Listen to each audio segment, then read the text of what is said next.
In DC, we're just hoping that you listen. Welcome, everyone, to District Divided, a DC sports podcast. I am Amit. That is K-Dot. Today, we are bringing you Marty Hurney and the Commanders free agency so far. So the purpose of today's show is to talk a little bit about Marty Hurney, who is our Executive Vice President of Player Personnel. He works in tandem with GM Martin Mayhew. If you have not seen that episode, that was our latest one just before this. Go check it out. So we're going to talk about their roles and responsibilities. We're going to talk about Marty Hurney's time as Carolina Panthers GM, and we're going to get into his history a bit. And then we're going to conclude by talking about the Commanders free agency and maybe a little bit of NFL free agency, K-Dot, because it has been wild. Tyreek Hill has moved from the Chiefs to the Dolphins. Devontae Adams has gone from the Packers to the Raiders. It has been the craziest off season ever. But why don't we just go ahead and begin with Marty Hurney over here. So Marty Hurney actually had a very interesting start. So he's from the area. He's from Wheaton, Maryland, and good counsel. Yeah, went to good counsel and then went to Catholic. And exactly, went to Catholic, and he played as a guard over there. And so he played football in college, and then he ends up majoring in general studies and works as a beat reporter and sports writer here in DC, and he's covering the team. And so he actually has his roots here in DC. So it's pretty cool to see him come back over here. And so he spent some time with the team, etc., and then ends up going to San Diego with Bobby Beathard, who's pretty famous around these parts, before then going to Carolina, where he ultimately ends up spending 10 years as a GM from 2002 to 2012, and then 2017 to 2020. I very quickly wanted to run through a couple little themes I found, K-Dot, if that's cool with you. Yeah, go ahead. I am excited about Jamin Davis now. If Marty Hurney had something to do with the pick last year, because here are the three linebackers he has taken with a first round pick. And it included in his very first one, he takes Julius Peppers, defensive end, right? Not linebacker, but he ends up taking Thomas Davis, stud. He ultimately will take John Beeson, stud, and he takes Luke Kuechly. All of them end up becoming all pros, K-Dot. So if he had any involvement with the Jamin Davis pick, could we see an all pro season coming? Could you?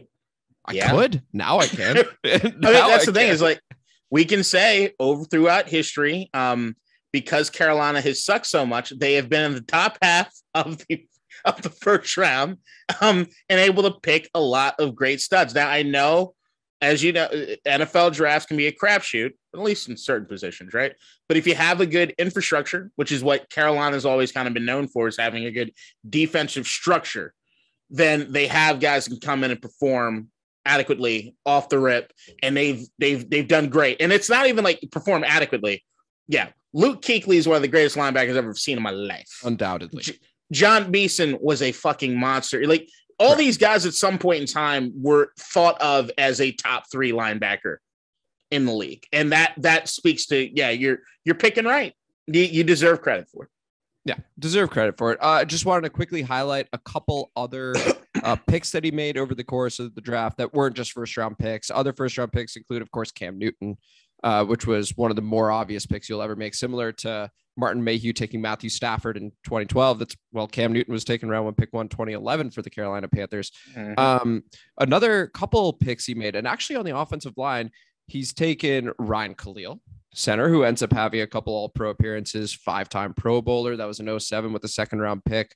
Took Evan Mathis in the third round of one of the drafts. Like, he does have some pedigree to him as well. And I think one of the things I'm noticing is, as you study more GMs, as we know, it's a crapshoot.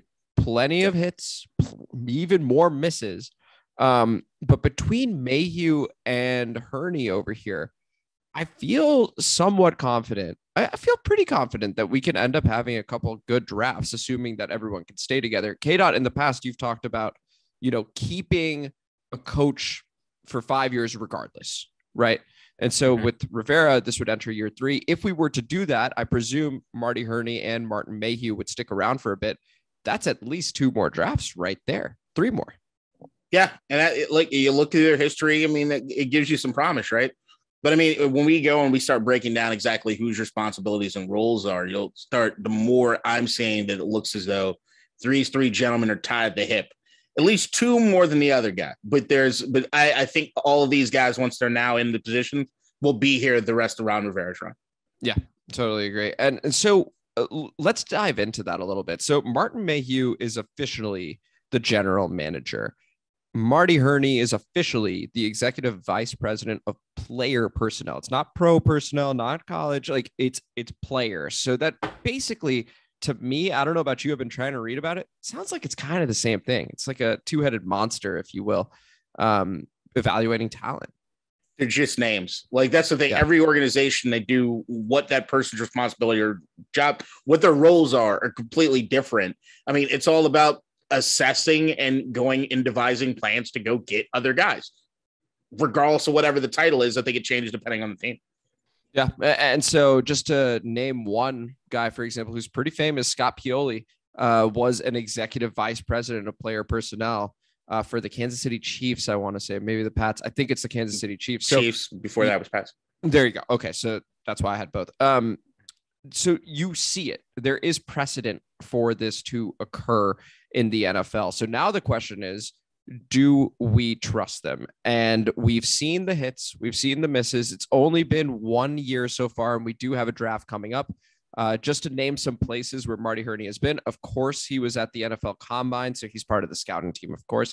But he's also been to some pro days. He went to Malik Willis's pro day at Liberty. He went to Kenny Pickett's pro day over at Pitt. He was at the Ohio State pro day where Chris Olave, Garrett Wilson, and next year, this could be interesting. Next year, quarterback CJ Stroud should be eligible for the NFL draft. And he could be someone that we're looking at as well. He was one of the two, the other shout out Cardale Jones, who was also throwing passes to these wide receivers. He's everywhere right now. Marty Hurney is everywhere. So, and I think even more than Martin Mayhew. So you're seeing him be the primary guy that takes the lead in this draft process, if you will, where he's probably seeing these guys all up close and then reporting over to Martin Mayhew what he's seeing. Is that fair to say? I changed a little bit about the last part. What would you change? He's reporting to Ron Rivera. Okay. I think Ron's the guy in that front office. I think everything, the buck stops with him, not the GM, not the director of pro personnel, not whatever fucking title they want to come up with. I think the buck stops with Ron, but Ron wanted to make sure he got guys in place that could take the efforts and basically know what he wants and be able to go execute without Ron having to do all the nitty gritty work because he's a coach. Lost my mute button there. Yeah, no, fair enough. I was like, no, you were great, by the way. I was like, do I need to vamp for yeah, please continue. No, I just wanted to quickly touch on a couple other picks that he had made once he came back. So he was Carolina GM for 10 years, and then he ends up getting fired, comes back in 2017. It's 5 years later, and is GM for another 4 more years, excuse me. And so he takes the likes of Derek Brown, pick 7. Fun fact there, if Justin Herbert were available at 7, that's who he was taking. It was pretty well documented that he loved, and I mean loved, Justin Herbert. So that should also apply that context and knowledge when he's looking at these different quarterbacks. You see Malik Willis. Oh, and the Cincinnati Pro Day with Desmond Ridder. You see Malik Willis with a deep bomb at his pro day, as well as at the combine. You see Desmond Ridder with his deep bomb that just happened. Like, these are things that Marty Hurney looks at when they severed ties in Carolina with him. It's because he was less analytical and much more eye test. What am I seeing? And I am curious to see what we're going to end up doing with pick 11, because he has now scouted a number of these quarterbacks in person, and to see if maybe we fall in love with one over there, because it could be quarterback at 11. I personally don't think so. I don't know what you think, K-Dot, but I think we'll probably go receiver or a Kyle Hamilton or Sauce Gardner if they're available at pick 11. I the more and more I think about it, the more I know that receiver makes the most sense. I think receiver makes the most sense. But I will say that if Malik Willis is on the board at 11, which I don't believe he will be, but if he is on the board at 11, I think that's the pick. Yeah, I think he is as well, because again, based on what we know about Marty Hurney, based on the Justin Herbert story, and based on the physical tools that Malik Willis has, I think it makes sense that he would be the pick. You can also get out of Carson Wentz after one season. It works. The contracts work. The money works. And if you have your guy, go get your guy. If you've learned anything about the NFL draft, that's what you're going to do. That's simply what you're going to do. But I think the thing with Hurney that I like analytics. Like I watched the movie Moneyball. I know you love analytics, but like the idea that this is a guy who got ousted basically from Carolina because he's not one of the analytical guys. Like he's not the guy that relies on the analytics. And you kind of see that with a lot of positions or a lot of the criticism I think that the front office gets with some of the moves where you hear it every time that there's a move. Oh, he's just trying to recreate the Carolina Panthers again, right? Where it feels as though they kind of go after guys that are like their guys, or guys that are culture guys, or guys that work. And I think there's something to that. I think that can be a good thing. I don't know. I was mainly curious about what. Go ahead. There's a lot, but I was mainly, what is your thought? Because I know how much you like the numbers. So like when you're looking through this and you find out like that's the main reason he's gone from there, does that give you a lot of pause when it comes to Marty? What's up with that? Well, no. So that's a good question. I think you need both. I'm a huge analytics guy. I'm a data analyst. That's what I do for my 9 to 5. But like ultimately, it is marrying both things. It's going to be a mix of eye test. It's going to be a mix of numbers. I'm glad Marty Hurney's here. I'm glad, again, looking at his track record, he tends to take these sort of bigger backers. That explains the Jamin Davis pick to an extent, that have gone on to see success in the NFL. So, and applying that Justin Herbert story, I do think it helps. There is certainly he could miss. I mean, he also took Jimmy Clausen with one of his picks, the year before they took Cam Newton. You're going to miss sometimes. But he also took Cam. He didn't overthink that. And at pick 11, if he sees someone that reminds him of Cam or reminds him of another quarterback that he's seen, he's been around the NFL for a really long time. I trust his eye. I do. So I'm glad that he's here at pick 11. If Malik is there, I would be ecstatic if we took him, or maybe we wait till pick 47 and Ritter's there. It seems like Ritter's going to be more of a second round guy. So we'll see what ends up happening over there. But personally, I'm glad he's here. What are your thoughts on it? Are you more of the eye test versus analytics? Where are you at in that? I'm with you as far as there's got to be a healthy combination of both. I'm more about relying on feel than I am about analytics. If I have to make the choice right there in the moment, because I think there are intangibles with human beings that numbers just can't really get to. But I think the main thing is that even that criticism, as far as like anybody that talks about like the word creating the Carolina Panthers here, I'm sorry. I'm looking at their record since they've come into existence back in 1995. If you could tell me, Washington's been around a lot longer than that, but we've been in existence since 1995. If you say that we would have been to 2 Super Bowls and 2 additional and 4 conference championships, we take that here. Absolutely. Right. So like when you start looking at their record, like I think Carolina gets this onus on them as far as get almost like a forgotten team, or a team that we only see when like shit's going bad. Really, you pay attention to them because they're just there. They exist. They're in old Redskin territory, right? So like it's just there. But they've had a lot of success. Like I think the thing that's crazy to me is looking at their records over history and seeing how up and down it could be. But usually they're right there in middling, like around that 8-8 vibe. And then every once in a while, a season goes really, really bad, or it goes really, really high. And look, the most sustained bad shit they've had is since Marty pretty much is leaving. When he's on his way out the door in 2019 and 2021, they've won 5 games each year. And it's like, Marty's like, yeah, good luck with that guy, Carolina. Like it feels as though it's like, yo, if this is what we're looking at, because you're looking at a guy that's been there in charge for majority of the history of this team, I'd take this. Like, is it what I want at the end? Do I still want a Super Bowl win? Absolutely. But you need guys like this. Everybody hasn't won a Super Bowl until you win a Super Bowl, but you got to put yourself in position to go get it. And I like this. There you go. Okay. So you and I seem to be in agreement that between Marty Hurney, between Martin Mayhew, we're pretty good with where we're at in the front office. Is that fair to say? For now, I mean, that's the thing. Is at the end of the day, like, all right, if you were to tell me what we won a division year before last, right? Last year, playoff team, they got injured by COVID, and Ryan Fitzpatrick not being able to last a quarter. we're a playoff team if those things don't happen. So if I'm looking at that, I'm like, okay. But then I look at most of those defensive players. I mean, this front office didn't elect the all pros that we got there sitting at the front, right? Right. Or at least those pro bowlers, but they're here. And when you have these guys here, along with the track record that you can see that Marty has, along with Ron, as far as what you say at linebacker, right? I think they're probably looking at Jamin Davis as like, oh man, that's really a disappointment. Or they look at him and say, we could change this. But I mean, I have faith that they're going to be able to, from a talent standpoint, they have a history of being able to find the right guys at the right particular point in time. Even receiver, they've done actually a fairly good job at some points. It's getting some really solid, maybe not all around number ones, but pretty good number twos, other than Steve Smith, who was just like, I mean, shit, I don't think he's a Hall of Famer, but there's right. yeah, I mean, I'm looking at this and I'm like, the more and more that you start doing your digging, the more and more you start being like, it's not bad. Not bad. Yeah. Not bad at all. I think all things considered, and whenever I say all things considered, I'm referring to Dan Snyder. This is about as well as we could be doing. I do think that we have a pretty solid brain trust in front. I know that when we look at Ron Rivera teams, there's never been like a high flying offense except for the one Cam Newton MVP year.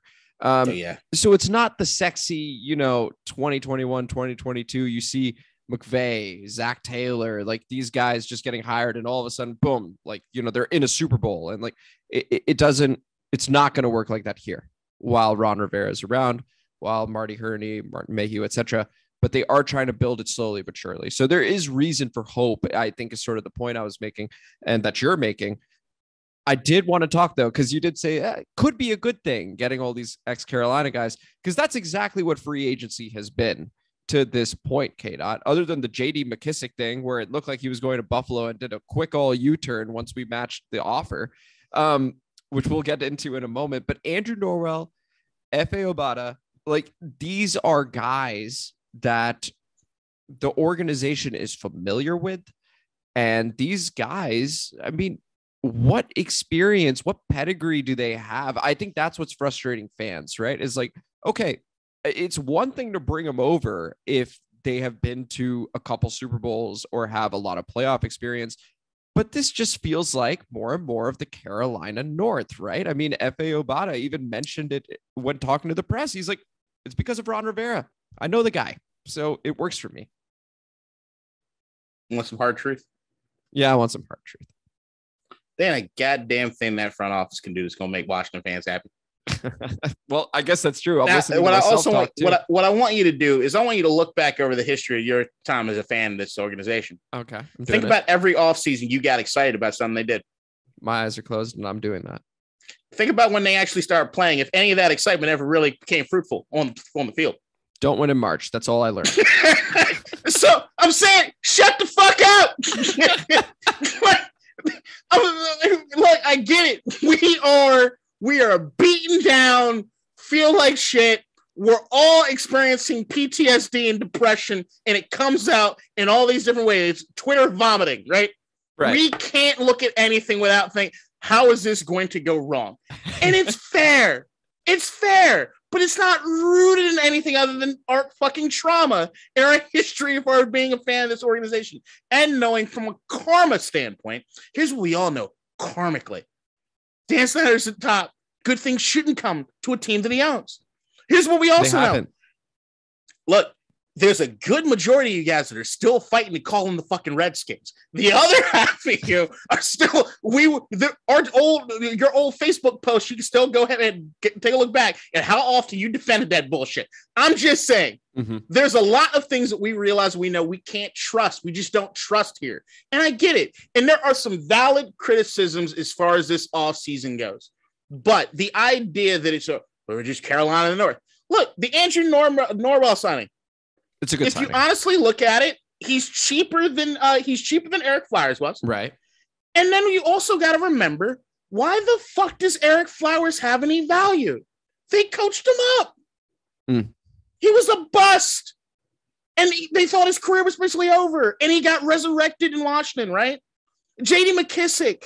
I'll give it to the organization just real quick, and then you continue. They have done wonders with the offensive line. You look at the rankings and things like that. across Pro Football Focus, ESPN, the actual sack stats, this offensive line is good. Please continue. Then let's look at the defensive line. Like everybody, well, why aren't we doing it? Why are we doing it? Oh my God, you're letting Matt Ioannidis go? What are we going to do, Matt Ioannidis? Look, what do we criticize this team for how many years? They never build and develop the talent they have within. I'm sorry. I'm excited to see what Rotimi does. I'm excited to see what Shaka Tony does. I'm excited to see all these young cats that wouldn't usually get any playing time here because we go ahead and sign a veteran, right? We're developing. When you're talking about Carolina having that defense that was always around, right, with a few stars, this is what it takes. When you look at New England and the way that they build the defense, this is what it takes. You have to always have that fresh young crop of defensive players that you can start. Hey, we can fill this guy in. If this guy's hurt, holy shit, did you see the way he played this last week? Nobody knew his name. That's what you have to do. We have to pump the brakes on certain things. And it's not like, and look, we get a fair number of people overlooking the course of the history of Washington since Ron Rivera's been. We've definitely gotten people that haven't been Carolina Panthers. I just think Eric Flowers, Jimmy McKissick. Like, come on, calm down. Calm the fuck down. We just got to calm down. Okay. We have to calm down. So then I have a very calm regulator. By the way, how many shows are you going to see one co-host to tell the other to just shut the fuck up and be right about it? It was right about it. It was not just for me. I understand it. It was right. It was the whole, anyone that's listening, people. Shut the fuck up. I'm just showing you guys how close we are. We can go there with each other. All right, listen, but here's, and I appreciate that. Here is a question I have for you. Because I was thinking about this the other day. So JD McKissick had almost signed a 2-year, $7 million deal with the Buffalo Bills. If he had, obviously it's binding. That's it. We then offer the same thing. He does a U-turn. Brandon Beane is not upset with JD McKissick or his agent. He is upset with his quote on the Pat McAfee show, the other club. Said we were bad actors, basically. Is it worth getting JD back for potentially burning that bridge with Brandon Beane and the Buffalo Bills? Or is it just one of those things where it's like, hey, it's a business. If the right opportunity presented itself to Buffalo and there were a trade between Buffalo and Washington, it'd be totally fine. I'm just curious about the relationship aspect of something like that, right? Of that U-turn occurring. They're jilted lovers. Like, I think they're speaking emotionally. Like, at least initially, it's a fucking business. Calm the fuck down. And so the thing gets signed. It's what it is. And look, there's a lot of intricacies with that particular situation that it sounds as though Washington did not do a good enough job keeping everybody in all the positions in play and keeping everybody well informed about what it should have never gotten to that point. It shouldn't have gotten to that point. They should have had communication before it got there, but Washington kind of just assumed, oh, when they get the offer, they'll come back and talk to us, and then we're going to figure that shit out. Well, we're going to match the offer. And then, no, you guys got to be proactive, gentlemen. Like, you got to be out there making sure the guys are answering the phone and making the phone calls and keep abreast of everything that's going on. That, to me, issue. Once again, we talk about, you got Ron Rivera. You remember I said earlier, I think one guy's a little closer to Ron than the other guy. Mayhew, as of right now, jury's still out. What we do know is that he's ran his mouth a little too much earlier when it came to the Brandon Sheriff thing, which he had to apologize for. I'm not sure what his day in and day out operations are. What I do know is you got Marty Hurney. I'm not ageist. But if Marty Hurney is supposed to be the go run and go get shit done, he's 60-something years old. Come on, guys. Like, give him some assistance or something, man. I fucking need assistance as far as fucking keeping a calendar together. I'm just saying, if Ron was like, hey, we need somebody to be my runner, let's go get the 60-something-year-old. Give him some help. So I'm just throwing it out there. So it looks like there's just some details that get missed by this team, which is why I said there are valid criticisms as far as this offseason when it comes to this team. And I think that's one of them. You can see that there's an attention to detail that needs to be there if you're going to be a winning organization. And it wasn't. You'd never hear something like this happen to New England. If New England did this, you'd know that it was on purpose. Or at least we'd all feel as though it was on purpose. Not something that, like, somebody fucked something up and it came down at the end. That is a bad look. Whether or not Buffalo needs to be all, come on. All I know from the Buffalo Bills at this point is how many fucking former Washington players they end up signing. Go back to Trent Murphy and Lorenzo Alexander, right? It's been a one-way street other than London Fletcher, which thank you for that. But beyond that, seriously, come on, dog. Like, it's okay, they're angry at us. I mean, what are we going to do? Anybody on that team we need to trade for? Yeah, I mean, I had to double check. I was pretty sure. Tim Settle went there this offseason as well. So they still managed to get just to add to that, list of names of people. I heard Jamison Crowder's supposed to be on his way there too. Yeah, Crowder's over there too. Yeah, come on. So, I mean, via New York, but right. Point still, point come on. Goes to show if we get a quarterback in here, that maybe we can do similar things. Which, by the way, just on the subject of Carson Wentz, I think now the time has settled the waves a little bit. Mm-hmm. I'm more of a, hey, we'll see, and cautiously optimistic. It's how it works. It's how the offseason works. You know that. I'm still not excited, but I'm much more like, okay. I don't know if this is resignation or just being beaten up, but I'm just like, you know what? Let's see. Because what's Jalen Hurts really going to do? I mean, that's here we go. What's Daniel Jones really going to do? Oh, get the fuck out of here, bro. All right, are you selling yourself? What's happening right now? Yes, I am. And I just needed you to be there. Yeah, I'm not running with it. Here's a definitive statement I can make on Carson Wentz, and then I'm done. I'm done with Carson Wentz. Okay. Washington overpaid for Carson Wentz. I agree. Now they overpaid for a guy that didn't have a choice but to come here and play for this organization because they did not believe the other guys would be willing to come and play for this organization. They would be correct. I would say that anytime the push has come to shove with someone needing to choose Washington over the last few years, they haven't. So there is some validity there. That also being said, there was always a chance that they might have gotten someone. So like right now, would you prefer Baker Mayfield for probably a cheaper asking price and a cheaper contract than Carson Wentz? That's the question you might need to ask yourself. But beyond that shit, Carson Wentz is the guy. Did we overpay? Yes, but it's overpaying for someone to come here when there's not a lot of people that want to come here. That's a fact. That is a fact. That's it. That's all we have to be at. Because if the alternative is we don't overpay, right? Cleveland holds on to Baker because they want something that's ridiculous and fuck that organization. And we are left like Carolina right now. We're okay with Sam Darnold. Like, who do you want to be? Right. Well, listen. I think I'm differentiating and making a distinction between the deal where, yes, we overpaid because we're also taking on his whole $28 million, which I do think hamstrung us some this offseason, unless you truly subscribe to the belief that no one wants to come here, in which case, what did it matter? But giving up the extra picks, I didn't like it. And if you were to ask me between Baker and Carson, I'm biased towards Baker. I really like Baker. I, of course, would have taken Baker for cheaper. Understood. And so that's where I'm at. Did we think Watson was going to Cleveland? No, that right. Was a wild, so that's my. So this like any shit. To put ourselves in the position that we're in right now, which is to look through everything else that's occurred around the league, and we're sitting here with Carson Wentz being like, "But there were better options, guys." None of this knew that it was going to unfold the way it was. It was no chance. So I prefer that you add a team that's being proactive. Do I wish that Washington was a better environment that people would love to come to? Yes. How do you change that? Win games. And you got to do that. You got to take some chances. Why don't we just trade for Baker right now anyway? Just have him compete. Who cares? If you tied up that much of the contract or that much of the salary cap, it'd be a horrible idea. It'd be a horrible idea. Both go at the end of the season. You could. You could also Steve Spurrier it up and have a quarterback carousel. I'm just joking, to be clear. For those who are like, oh my God, in the comments, like, you can't seriously be. Yeah, like motherfuckers got angry at me for wanting to trade 6 first-round picks, but you can't do. You fucking jackasses. Like, anyway. So quiet off season for our Washington Commanders, though Marty Hurney's presence at these pro days very, very real. Why don't we go ahead and conclude? We started talking about Baker Mayfield a little bit. Why don't we talk about the rest of this NFL offseason? Because before we go to the rest of the NFL, can I touch on Washington? Just Washington for a second.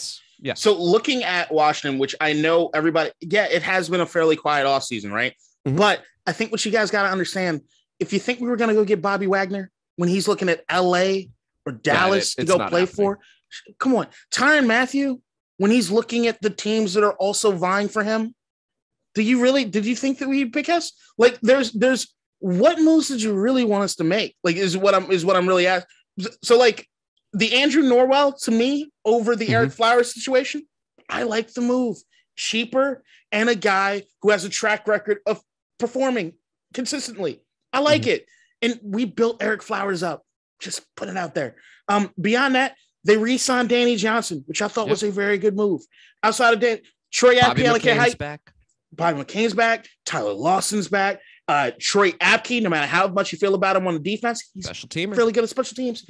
Cam Sims coming back, and we know Carson Wentz, like big body receivers. There are a lot of things to be happy about. And all you got to do, Washington fans, is understand and realize, do you think if it wasn't for COVID and us losing our starting quarterback in week 1, were we a playoff team? And if you think the answer is yes, then you got to be very careful with how you retool and bring this team back. And know and be honest with yourself. Did we upgrade at the most important position on the field? Yes. Then calm the fuck down. I don't think you could have said that any better. We did get better. We ultimately did get better. And we hope to see that. And he needs to stay healthy, right? He does need to stay healthy. And that has been a thing with Carson. But we did get better. You were 100% right, K-Dot. And if we win 4 games, fire everybody. I'm checking. All right, let's. I think that was a great way to end the Commanders talk. Yeah. Let's talk about the rest of the NFL. This has far and away been the craziest offseason I've ever seen. Yep. I think that anyone has ever seen when it comes to the NFL. It has been a quarterback carousel and apparently an elite wide receiver carousel as well. The Tyreek Hill Dolphins move was insane. That came out of nowhere. It just popped up by Schefter and Rap Sheet, excuse me. And all of a sudden, an hour later, it was done. All of a sudden, a Miami Dolphin. What have you made of this offseason? Is this becoming the norm, or is this just sort of a one-off? I had a conversation with Brennan earlier today, and I was yelling at him. We were yelling back and forth a little bit. Yeah, that's how we communicate, right? Right. Potentially my future brother-in-law. That's all we do is yell at each other. I'm of the idea that Le'Veon Bell, Deshaun Watson, Bill O'Brien, not DeAndre. I'm not going to say Hopkins. I'm going to say Bill O'Brien. With this, yeah, go ahead. They might have ruined the NFL. So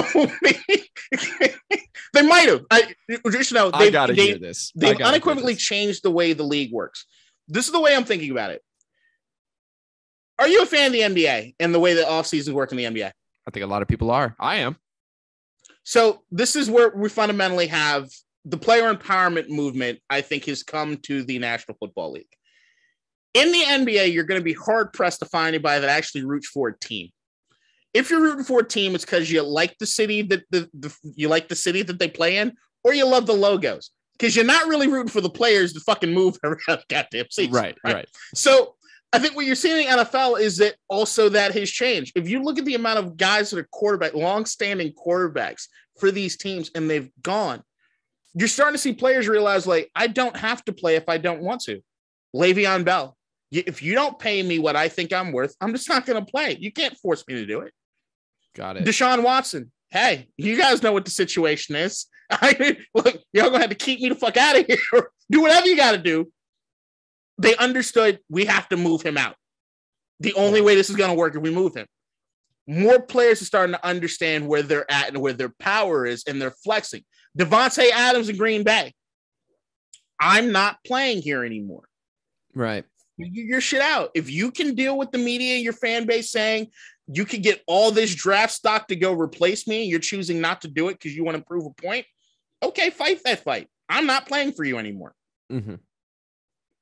Tyreek Hill, I'm not playing for you anymore. Now, it just also happens that everybody's going to a tax-free state, which I get that, understand, get that fucking money, bros. But this is where we're at. We're getting to a point in time in the NFL where the players have the power, and they're flexing that power, and they're letting you know, yo, I'm not going to continue playing for you, and I don't care what you think my leverage is. My leverage is I'm a fucking talented player, right? And if I'm not playing, you're tied up a certain amount of your salary cap in a dude that's not performing for you. You need to do something about this. And that's what's happening. And I think that, look, me and Brennan was talking, is this going to be the way the off seasons are going forward? I hope to God not. Like, I'm all for players getting the money, but I think that has to do more with the way the contracts are kind of figured out and the guaranteed money on them and how it is the players get that. Like, I'm kind of more about changing that aspect of stuff. I don't like watching the entire NFL landscape change every year. I'm down for an offseason like this every 5 years, but not every fucking season. I don't think it's going to be every season. I think. I hope not. Because they're signing long-term deals as well. They're not doing a bunch of 2 years that you see a lot of these NBA players do. Does it matter with the player option? Yeah, it absolutely matters. Especially yes, they still don't have the same power that they do according to the CBA that they do in the NBA. Yeah, so that's the thing combating it. It just so happens that with the first domino falling, right? Rodgers resigns and then Russ goes to Denver, that all of a sudden people go, okay, we know what the compensation is for a top tier guy. And now it starts moving around. Deshaun Watson's case, he would not have been available if not for all the crazy stuff that occurred around him, right? He was like, hey, I don't want to play here anymore. Then all the stuff occurs. I don't know. I think they easily keep him on his rookie deal. Just go, sorry, you're still playing for us. They could do that. They could, but in the NBA. I know. But I still think that we're kind of moving towards an era where that's the case. And I did forget one more name. Sure, go ahead. I said the Jacksonville Jaguars. What the fuck was that Christian Kirk deal? You stupid sons of bitches. That to me has been the most consequential thing as far as any of the wide receiver moves. The Christian Kirk thing probably. The Christian Kirk thing that was because I mean you can make sense of it all. So like Devontae in his situation, he's saying, "Yo, you see what that motherfucker just got? I need that." And if Green Bay's like, well, I mean, we kind of do. I mean, we can make you the highest paid guy. Yeah, but you know what? And give me 10 seconds on the conspiracy theory. Take it. I think Devontae heard from Aaron at some point during the season he was not coming back. And I think Devontae went and bought that house in Nevada. I think Devontae went and had a bunch of conversation with Derek, and his heart was set on going there. And when Aaron decided, hey, I'm coming back, he said, fuck that, I'm out. And that was it. That was it on there. Now, the Tyreek Hill situation was, hey, I think I deserve to be the highest paid wide receiver in all of football. And I think deservedly so. And they were like, all right, cool. We're going to do that. We're absolutely going to do that. And they had the numbers figured out. Then the Devontae thing happens because the Christian Kirk thing happens. And he says, whoa. You see those? They got to be higher. And Kansas City's like, hold on, whoa. You can't just change the numbers because that guy did something. I thought you were good with what we had going. Well, no, I need to be the highest paid wide receiver. Right. Well, fuck off. And that's how that ended up happening. I agree with the Tyreek Hill thing. The Devontae Adams thing, it was the second year in a row he was tagged. He was pretty adamant that he was not going to play on the tag. And I think once that happened, based on the stuff I've read and listened to and stuff like that, it sounds like no matter what the Packers did, even if they did want to make him the highest paid, he was like, screw this place. I'm done. I told you not to tag me a second college time. Buddy. With your college buddy, Fresno State. Tax-free. It made a lot of sense. We've talked about the Colts, right? Because they were our trade partner with Carson Wentz. They picked up your boy, Matt Ryan. How are you feeling about the AFC East Commanders, if you will, or AFC South? I was way back. How about that for a throwback? The AFC South Commanders. The Colts, the ones that I said that we were just like. Right. Just a few years back of them. I like Matt Ryan more than I like Carson Wentz. That's all you need to know.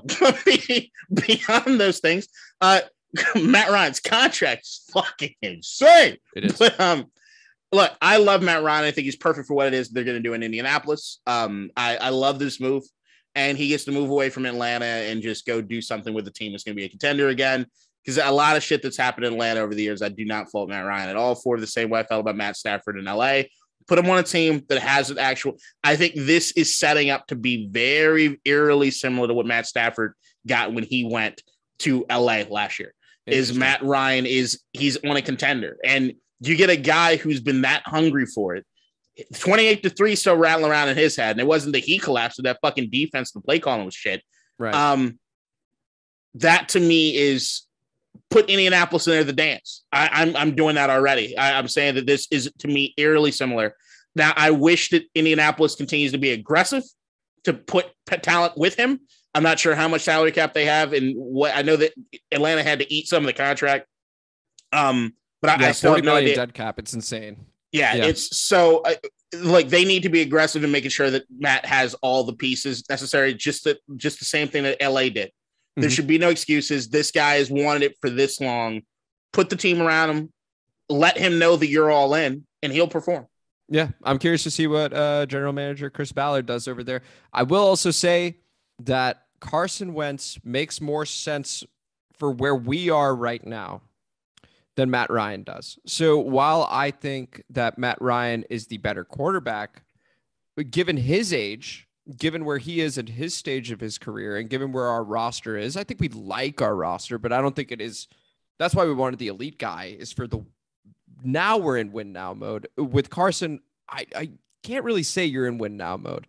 And I don't think bringing Matt Ryan here was going to make us a win now contender at the same time. So for me personally, K-Dot, I still think if you gave me the choice between those two, given age and given upside, things like that, I would take Carson Wentz over Matt Ryan. The deal, we still overpaid for Carson, but when I see people say, oh my gosh, Matt Ryan, he was right there. Like, listen, I actually think Carson, for where we're at right now and his upside potential, I think it still makes more sense that we went Carson. That's my thought. I think it's close, but I think that's where I'm at. I think I revert back to last year and where I thought our quarterback situation was. And I think it was just sort of a repeat this year. And I think the Carson Wentz has this kind of reframing what it is we might be thinking about this team, or at least to a certain degree. There's so like when you got Ryan Fitzpatrick, that was supposed to be, we got the veteran that we know can perform at a high level. We think the team is pretty much built. We just need a guy that bridges to the next guy that we end up getting. Sure. And I think Matt Ryan could be the same thing. I think Matt Stafford was the same thing. Could be the bridge guy. They're in their late 30s now at this point, mid to late 30s. Ryan's 36, Matt Ryan. Right. So this is a guy who you sign and you're like, hey, this is our guy for the next 2-3 years, maybe. If we don't like the quarterback class this year, then we make sure we get one next year. And Matt knows the situation. He's getting up in age, and we got a guy that he's going to pass the torch to. So I don't necessarily. I think the Carson Wentz thing. Here's the situation you need to figure out as far as Carson Wentz. Sure. How many more years he got on his contract? 3. Whew. So he plays this year. Mm-hmm. He does. We're 9-10 wins. Mm-hmm. Has a very similar stat line to what he had in Indianapolis. Okay. Feels like Kirk Cousins, but a little worse. Okay. What do you do? Right. What do you do? I think. Do you draft his replacement? Well, here's the thing. So that depends. Did we take Malik Willis? That's one. Because if we did, then you let him go. If we didn't, I say hold on to him, and you can still draft his replacement. Because here's the thing: for the quarterback that Carson Wentz is, his cap number for next year being 26 for a starting QB in this league for what he can be. And that's the thing that can be, do they ever get there? Some more often than not, they don't. Right. But, Scott Turner has hammered home the idea that, hey, I just need a guy that can make all the throws. Even when Heineke was playing well, he was like, hey, I don't disagree with that's what we need either. All right. Well, and Scott Turner did get an extension. I don't know if we ever covered that, but he got an extension through when Ron Rivera's out as well. So they are, to me, they're tying into Carson. And at a $26 million cap hit next year, when the cap is expected to go up some more, I think you probably keep him. If he has a similar stat line to Indy.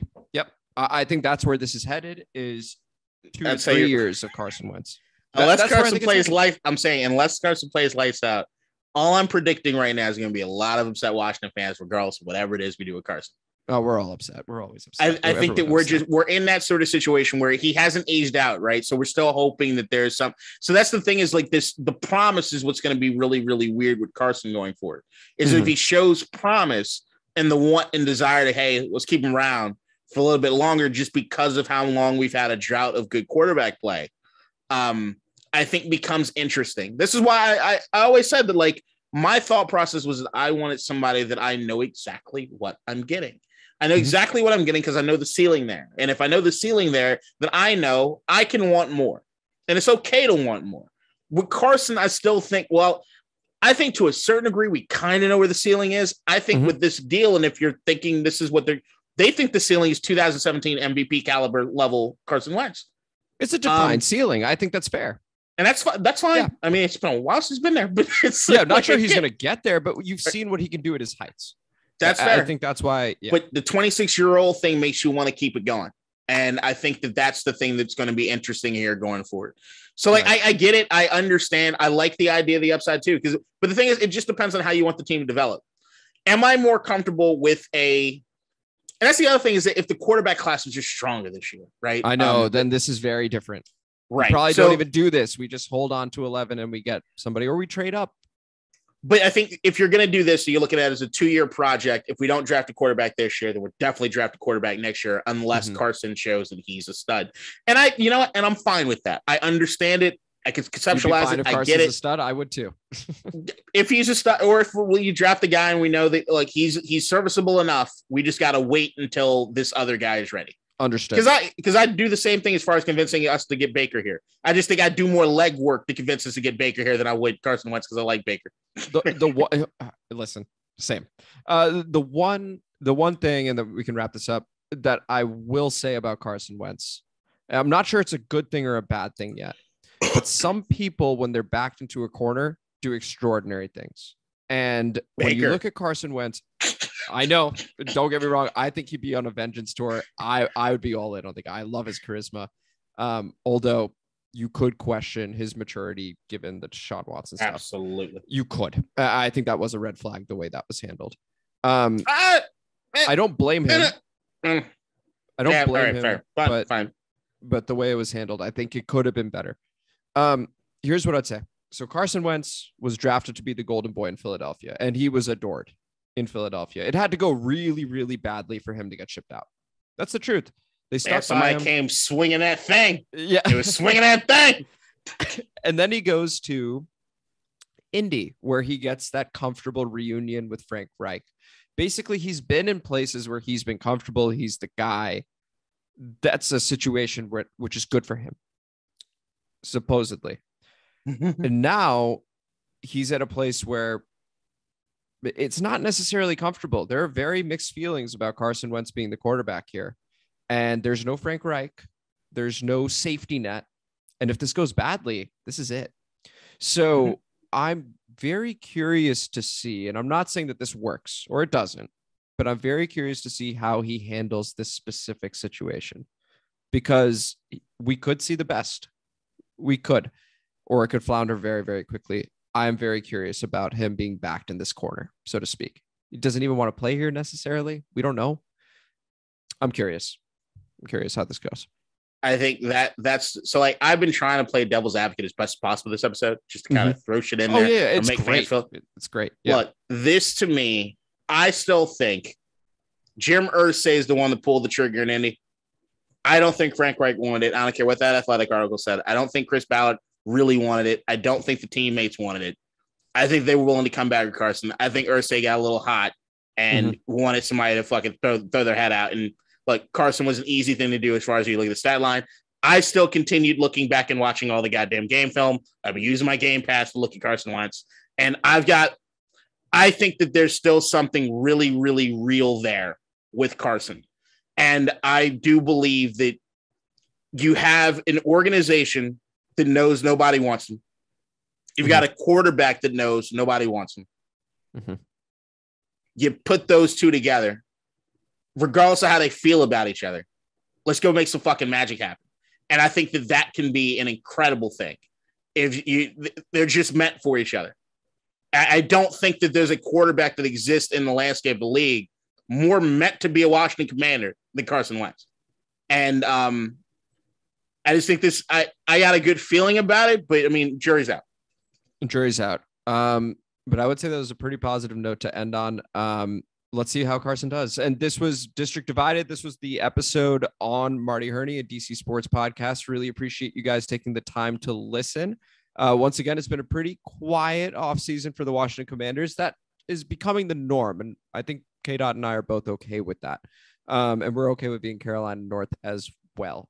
And so once again, I'm Amit. That is K. Thank you guys so much for listening to this episode of District Divided. We will see you next week where we're talking about the big fish, Ron Rivera. We're going to get into his history. We're going to get into his coaching style, philosophy, and we're 1 week closer to the draft. It's coming fast, folks. It's coming fast. And until then, see you next week.